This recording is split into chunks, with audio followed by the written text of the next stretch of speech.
બધાને મારા જોહાર. જય આદિવાસી, જય ભીમ પ્રદેશ.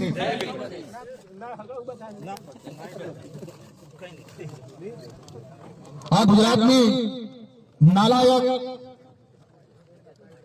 નપુસંત અને સંવેદનહીન સરકારનો હું આજે આભાર માનું છું. અને આભાર એટલે માનું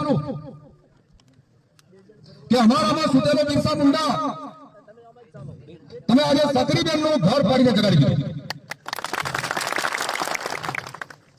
જે રીતે આપણે લડવાનું ભૂલી ગયા હતા એ લડવાનું તમે અમને શીખવાડી દીધું. આજે આખા દેશમાં આદિવાસી ખતમ. ખાલી આ પાડેલિયાનો જ નહીં, ભારતના ખૂણે ખૂણાનો આદિવાસી ખતરામાં છે. સરકાર આપણને દેખાડવા માટે જંગલ અધિનિયમ કાયદો બનાવે છે, બીજા અનેક કાયદા બનાવે, પેશા કાયદા બનાવે, પણ એકેનો અમલ કરતી નથી.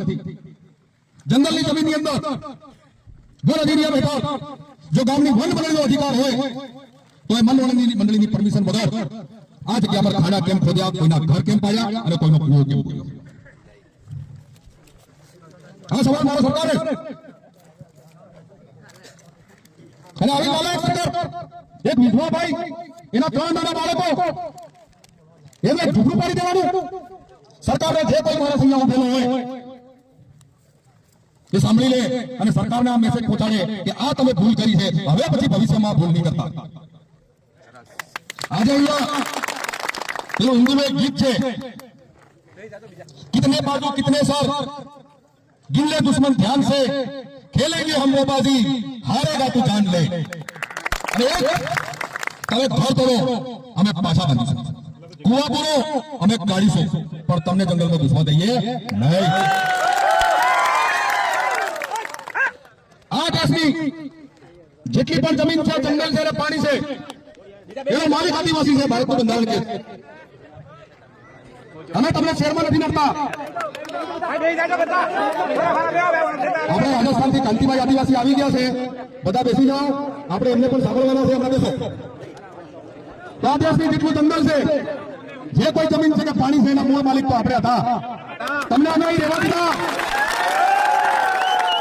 તમને અમદાવાદમાં રહેવા દીધા, વડોદરામાં રહેવા દીધા, સુરતમાં રહેવા દીધા, તમને અંબાજીમાં રહેવા દીધા અને અમે જંગલોમાં રહેતા ખરા. હવે તમે જો અમારી જમીન પર નજર પગાડશો તો અમે તમને કઈ નહીં રહેવા દઈએ. ખાલી હવાનો વાત નથી, પાછળ જવાનો થયો અને તમારે રહેવાની જરૂર નહીં. તમે અમને લડવાનો રસ્તો બતાવી દીધો, કઈ રીતે લડવાનું તમે શીખવાડી દીધું. અને હવે દેશની અંદર કોઈ પણ જગ્યાએ કે ગુજરાતની અંદર કોઈ પણ જગ્યાએ આવું કોઈ બનાવ બનશે તો એની અંદર પહેલો આદિવાસી લડશે. તમે હવે એકલા નથી.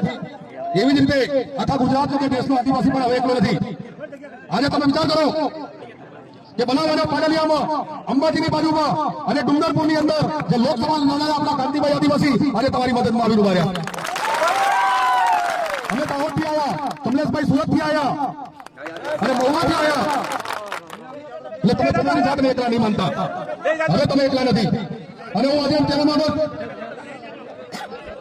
અહીંયા જે ઘર બનાવવા માટે જગદીશભાઈએ જે વાત કરી કે જયારે આમનું ખોરડું તોડી આપવાનું છે સક્રીબેનનું અને એમનું ખોરડું આપણે ઉભું કરી આવવાનું છે, પાકું ઉભું કરી આવવાનું છે, અને ત્યારે આજે જેટલા પણ બહારથી બીજા વિસ્તારમાંથી આવેલા છે એ બધાને આજે કહું છું કે જે જ્યારે ખોરડાનું કામ ચાલુ છે ત્યારે બધા આપણે આવવું પડશે. એમને એકલા નથી મૂકવાના અને એમને આપણે એકલા દેખાડવાના પણ નથી. પોલીસ વાળાને કે સરકારને એમ ના લાગવું જોઈએ કે સક્રીબેન એકલા અને દેખાડવા માટે આપણે અહીંયા આવવું પડશે. આપણે હાજર રહીને એમને બનાવી આવવું પડશે, એમને ઘરની અંદર પ્રવેશ કરાવી આવવો પડશે. આજે અહીંયા સારો એવો પાકું મકાન પણ એવો થઈ ગયો છે એટલે બાકી હું ઘરેથી નક્કી કરીને આવ્યો હતો કે આજે 6 થાંભલા નાખી ઉપર છાપું નાખી અને આજે ઘર ઉભું કરીને આપણે જવું.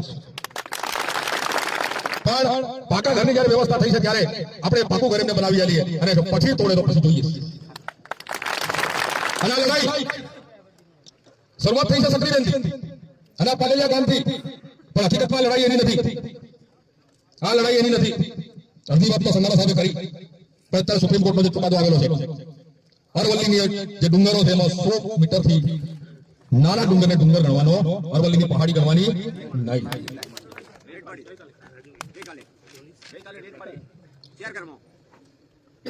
આ નાલાયકોને આટલી માર ખાધા પછી હજી ભાન નથી તો એમને શું જોઈએ છે?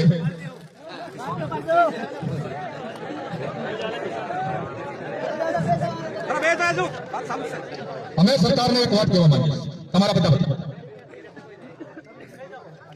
સરકારે 27 નામ જોઈને 500 ના ટોળા પર એફઆઈઆર કરી 2 તારીખના બનાવ અને ફરિયાદ એટલે દાખલ કરી કે આપણે એમના પર હુમલો કર્યો. તો કાયદાની અંદર એવી જોગવાઈ છે કે કોઈ વ્યક્તિને ઉશ્કેરવો એ પણ ગુનો કહેવાય. સાચી વાત કે ખોટી વાત? તો જે ફોરેસ્ટનો કાયદો છે, જમીનનો કાયદો છે, ભારતના આદિવાસીઓના બંધારણની અંદર આપેલા જે અધિકાર છે એ અધિકારનો ભંગ કરીને, એટલે કે બંધારણનો ભંગ કરીને, કાયદાનો ભંગ કરીને, કોઈ નોટિસ આપ્યા વગર, કોઈ જાણ કર્યા વગર જો અહીંયા આ ગામ પર હુમલો થતો હોય, અહીંયા કુવો ટાંકી દેવામાં પૂરી દેવામાં આવતો હોય, એક વિધવા બેનનું ઝૂંપડું પાડી દેવામાં આવતું હોય, તો એ ગુનો ખરો કે નહીં?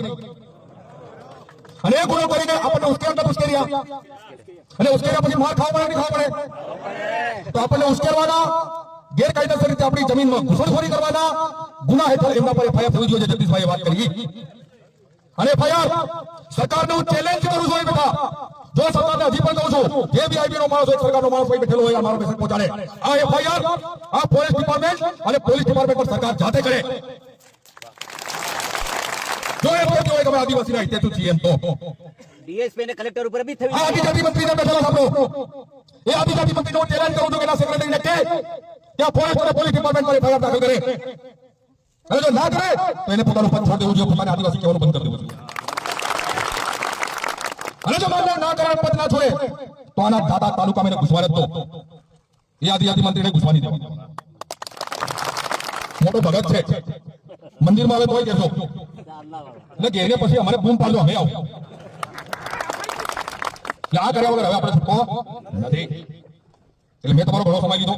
સક્રિયનું દુઃખ આખા ગુજરાતના આદિવાસીઓનું, આખા ભીલ પ્રદેશના આદિવાસીઓનું નથી, આખા દેશના આદિવાસીઓનું છે. દેશના ખૂણે ખૂણે આદિવાસીઓ પર આવા અત્યાચાર થઈ રહ્યા છે અને ત્યારે આ જ રીતે આપણે ભેગા થઈને એમની સામે લડવું પડશે. અને આજે રેડ પાડવાવાળા પોલીસવાળા જે કોઈ છે, હું પોલીસ અને ફોરેસ્ટ ડિપાર્ટમેન્ટના અધિકારીઓ, કર્મચારીઓને કહેવા માંગુ છું કે સરકાર દ્વારા જે ગેરબંધારણીય અને ગેરકાનૂની હુકમ તમને કરવામાં આવે છે એનો ઇનકાર કરવાનો ચાલુ કરો, નહીં તો તમારો છોડો ભાઈ કોઈ ઠેકાણે નહીં રહેના નિશા સાથે. આજે દશા સક્રિયની છે, એ જ દશા હું ભગવાનને પ્રાર્થના કરું છું, ભગવાન હોય તો આ ઘર ફરવાવાળા પોલીસ વાળા પોલીસ ડિપાર્ટમેન્ટના છોડની બી થવી જોઈએ. ચાલો હવે બિલકુલ સરળ નથી. આટલી નાલાયકી કોના પર મતદાનથી બતાવવા માટે આવ્યા હતા? એટલે એમની દશા એવી થવી જોઈએ. વધારે કે જેવું ગુસ્સો ઘણો અને કદાચ બની શકે ગમે તેની આવી જાય, ગુસ્સાનું પરિણામ તમારે ભોગવવું પડે, પણ હવે ગભરાતા નહીં આવી. જય આદિવાસી.